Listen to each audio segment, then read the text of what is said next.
क्या international level पे भी अखाड़े इसी तरह के होते हैं? ये जो देसी कुश्ती है, मड रेसलिंग जो है, ये जो ज़्यादातर है ये इंडिया और पाकिस्तान में खेली जाती है। देसी कुश्ती के अंदर कोई टाइम लिमिट नहीं होती, कोई वेट की लिमिट नहीं होती। बहुत से ऐसे रेसलर गुजरे हैं जो लाइट वेट थे, उन्होंने बड़े बड़े वेट के पहलवानों को गिराया है। जो कुश्ती का दौरानिया है 1 से 1.5 घंटे की होती है, और जो टाइटल की कुश्तियाँ अब वो एंड पे पॉइंट पे कर देते हैं। और कोई ऐसी चीज़ आपके ज़हन में हो, आप कहना चाहते हो नाजरीन को? स्पोर्ट्स की तरफ आइए। मैं ये नहीं आपसे कह रहा कि आप रेसलिंग ही आके करें, आप मुख्तलिफ गेम्स हैं, बच्चों को कंप्यूटर या मोबाइल से उठाएं और ग्राउंड में लेकर आएं ताकि वो हेल्थी एक्टिविटीज़ में शामिल हो सकें। जी तैयब साहब, ये बताइएगा कि ये जो आप अखाड़े के अंदर एक्सरसाइज कर रहे हैं, क्या इंटरनेशनल लेवल पे भी अखाड़े इसी तरह के होते हैं? जी बिस्मिल्लाहिर्रहमानिर्रहीम। ये जो देसी कुश्ती है, मड रेसलिंग जो है, ये जो ज़्यादातर है ये इंडिया और पाकिस्तान में खेली जाती है। इसे देसी कुश्ती भी कहते हैं और इसे ट्रेडिशनल स्टाइल रेसलिंग भी कहते हैं। दुनिया में जितने भी जंगजू कंट्रीज़ गुजरे हैं उनके अंदर रेसलिंग को बहुत ज़्यादा अहमियत दी जाती थी, क्योंकि एक अच्छा जंगजू बनने के लिए एक अच्छा रेसलर होना बहुत ज़्यादा ज़रूरी समझा जाता था। इसी तरह ट्रेडिशनल की शक्ल में हमें तुर्की के अंदर टर्किश ऑयल रेसलिंग मिलती है, ईरान के अंदर पहलवानी स्टाइल है, जापान के अंदर सोमो स्टाइल है, अज़रबैजान के अंदर एलिश है। तो इस तरह जो ट्रेडिशनल स्टाइल है वो हर एक कंट्री में मौजूद है रेसलिंग की शक्ल में। तो इसी तरह पाकिस्तान और इंडिया में देसी कुश्ती को, अखाड़ा की कुश्ती को बहुत ज़्यादा प्रमोट किया जाता है। अच्छा, दूसरा ये बताएं कि जिस तरह बाकी गेमों के अंदर वेट का हिसाब होता है, टाइम का हिसाब होता है, यानी कि राउंड लगाया जाता है कि एक राउंड जो है 4 मिनट का है, 6 मिनट का है, ठीक है, इसमें भी ये होता है या फ्री स्टाइल होता है? जी, इसमें जो है देसी कुश्ती के अंदर कोई टाइम लिमिट नहीं होती, कोई वेट की लिमिट नहीं होती। इसमें जो फिज़िकली तौर पर और जो ज़्यादा स्ट्रॉन्ग और फर्तीला होता है वो कोई भी रेसलर, बहुत से ऐसे रेसलर गुजरे हैं जो लाइट वेट थे, उन्होंने बड़े बड़े वेट के पहलवानों को गिराया है। और इस तरह इसमें वेट की कोई लिमिट नहीं है। और इसमें जो है ज़्यादातर आजकल के दौर में कह लें कि जो कुश्ती का दौरानिया है 1 से 1.5 घंटे की होती है, ठीक है। और जो टाइटल की कुश्तियाँ अब वो एंड पे पॉइंट पे कर देते हैं। अदरवाइज़ अगर पुराने दौर में देखा जाए तो अगर एक कुश्ती का आज फैसला नहीं हुआ तो नेक्स्ट डे उसका दोबारा कुश्ती करवाई जाती थी। तो इसमें इतनी गर्मी के अंदर आप ट्रेनिंग कर रहे हैं और प्रॉपर वो माहौल भी, इन्वायरमेंट नहीं आपको यहाँ पे प्रोवाइड किया जा रहा, तो आप किस तरह ये मैनेज करते हैं? जी, यहाँ पे अगर आप देखें कि इंटरनेशनल जो स्टाइल है जिसे मैट रेसलिंग कहते हैं, मड रेसलिंग जो है और मैट रेसलिंग बहुत सिमिलैरिटी है उनमें। और हम यहाँ पे बेसिक जो है लड़कों की यहाँ पे तैयार करते हैं और फिर उन्हें मैट रेसलिंग पे तरबियत देते हैं ताकि वो इंटरनेशनली सतह पर मैट रेसलिंग के ऊपर पाकिस्तान का नाम रोशन करें।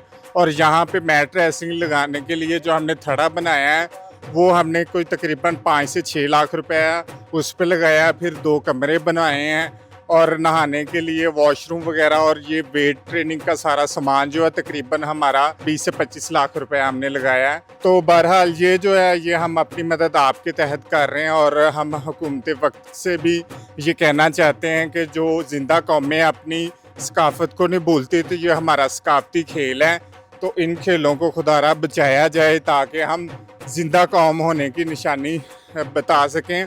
और दूसरा ये भी है, अब पाकिस्तान की हिस्ट्री उठा के देख लें, इंटरनेशनली सतह पर सबसे ज़्यादा अगर किसी के मेडल हैं तो वो रेसलिंग के हैं।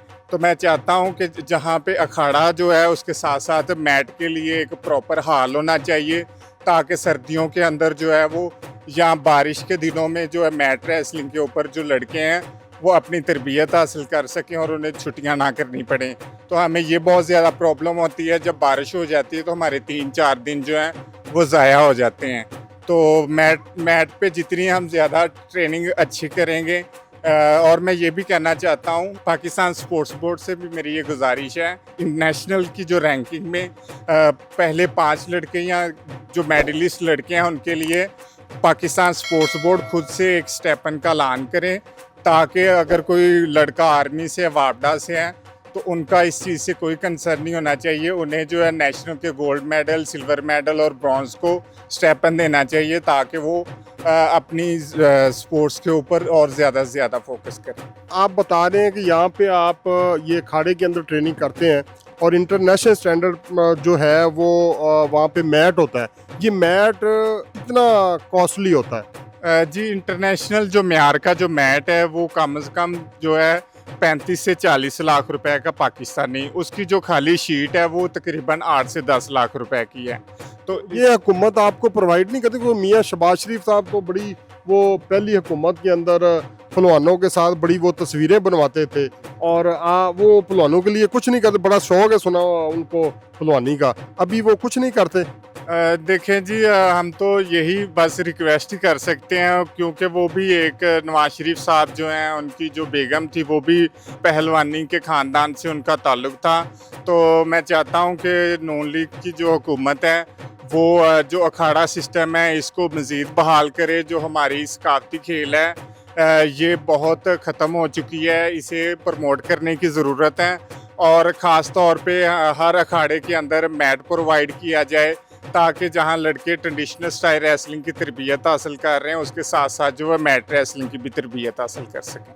तो इसमें और क्या क्या मुश्किलात हैं आपको रेसलिंग करते हुए? बच्चों को मैं देख रहा हूँ कि छोटे छोटे बच्चे भी यहाँ पे ट्रेनिंग कर रहे हैं और क्या आप समझते हैं कि क्या क्या और इसमें किया जा सकता है? देखिए जी, मैं ये चाहता हूँ कि मिसाल के तौर पे यहाँ पे जो बच्चे ट्रेनिंग कर रहे हैं, मेहनत कर रहे हैं, तो वो अभी नेशनल लेवल पे तो नहीं अभी पहुँचे लेकिन वो इंशाल्लाह ताला हमारे आने वाले फ्यूचर के चैम्पियन है। तो मैं चाहता हूँ कि हुकूमत वक्त को इन बच्चों के लिए कोई स्टेपन, हुकूमत पंजाब को ख़ास तौर पर कोई स्टेपन वगैरह बच्चों के लिए भी होना चाहिए और रेगुलर तौर पर इनकी अटेंडेंस चेक की जाए अखाड़ा सिस्टम के अंदर या क्लब सिस्टम के अंदर, ताकि जो छोटे बच्चे हैं उनको भी ऊपर आने का मौका मिले। क्योंकि पहलवानी जो है इसमें खुराक का बहुत ज़्यादा अमल दखल होता है। तो एक बच्चा जो है उसके पीछे मैं समझता हूँ कि एक तो वो ग्रो कर रहा होता है, साथ वो अपनी गेम भी कर रहा होता है, तो उसके लिए खुराक बहुत ज़रूरी होती है। तो मैं समझता हूँ कि माली तौर पर भी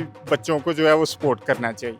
अच्छा, मैं देख रहा था अभी आप ट्रेनिंग कर रहे थे, ये एक बड़ा वो गुर्ज सा आपने उठाया हुआ था, उसके अलावा एक रिंग आपने उठाया था, डंबल उठाया था, तो इनका वेट क्या क्या है? जी, जो वो मुगली उठाई थी उसका तकरीबन 70 से 80 किलो वज़न है और जो रिंग था, आयरन रिंग था, वो तकरीबन 100 केजी का है, 100 केजी का है और वो गर्दन की मजबूती के लिए और जो उंगली जो है वो कलाइयों के लिए बहुत ज़्यादा, वो कह लें कि पावर के लिए बहुत ज़रूरी होता है। और क्योंकि हमारी जो ज़्यादातर रेसलिंग है इसमें जांघिया वगैरह को पकड़ना होता है तो उसमें कलाइयों में पावर होना बहुत ज़रूरी है। और दूसरा जो आयरन रिंग से जो डंड लगाए हैं इसके जो हमारी सकाफ़ती कुश्ती है इसके अंदर जो है वो गर्दन का मजबूत होना बहुत ज़रूरी है। क्योंकि इसमें एक दाव है, देसी कुश्ती की ज़बान में उसे कुंडा दाव बोलते हैं, उसमें सिर्फ वही इंसान बच सकता है जिसकी गर्दन मजबूत होती है।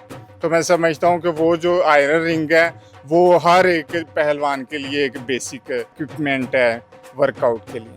तो इसके लिए खुराक क्या खाते हैं आप लोग? कहते हैं पहलवान जो है वो पूरा पूरा बकरा खा जाते हैं, आप क्या खुराक खाते हैं?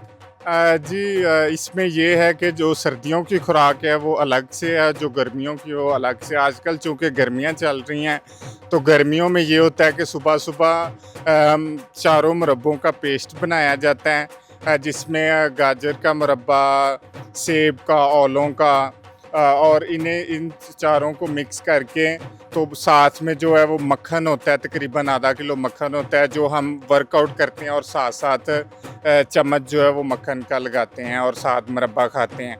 तो ये हमारा सुबह का कह लें नाश्ता भी हो जाता है। फिर ट्रेनिंग वर्कआउट करने के बाद जो है सुबह का फिर हम सरदाई पीते हैं।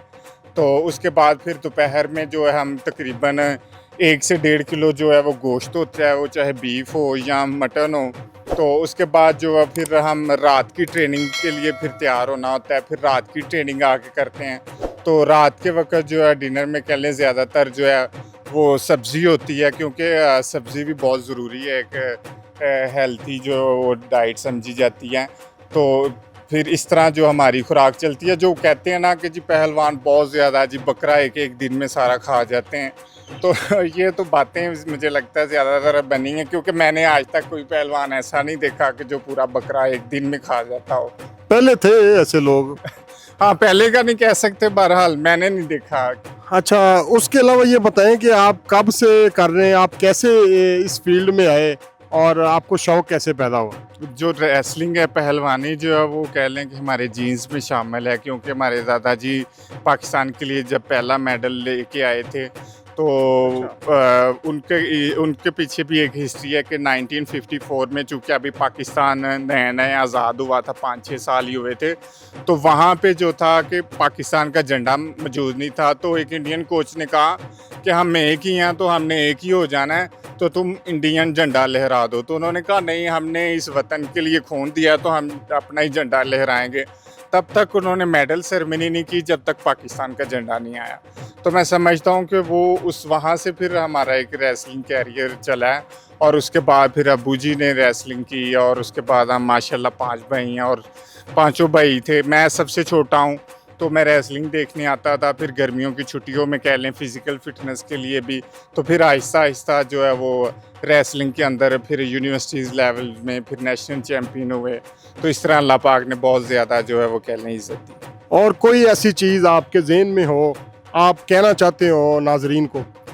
मैं ये कहना चाहता हूँ, एक जो अपना जो हमारे लोग हैं कि खुदारा स्पोर्ट्स की तरफ आइए। मैं ये नहीं आपसे कह रहा कि आप रेसलिंग ही आके करें, आप मुख्तलिफ गेम्स हैं जो हेल्थी एक्टिविटीज़ हैं, जिसमें टाइक्वांडो है, वुशो है, कबड्डी है, रेसलिंग है, फुटबॉल है, ऐसी जो खेल हैं इन्हें प्रमोट करें, इनमें अपने बच्चों को ज़रूर पार्टिसिपेट करवाएं, उनके अंदर खेल का जो शौक़ उनके अंदर डालें, ताकि वो एक हेल्थी ज़िंदगी जो है उसका एक अपना ही मज़ा है। तो मैं समझता हूँ कि वो अगर नेशनल या इंटरनेशनल सतह के लिए नहीं वो अगर खेलना चाहते, कम से कम एक फ़िटनेस उनके अंदर फ़िटनेस लेवल का एक शौक़ पैदा हो जाता है, और वो उनकी सारी उम्र साथ साथ चलता रहता है।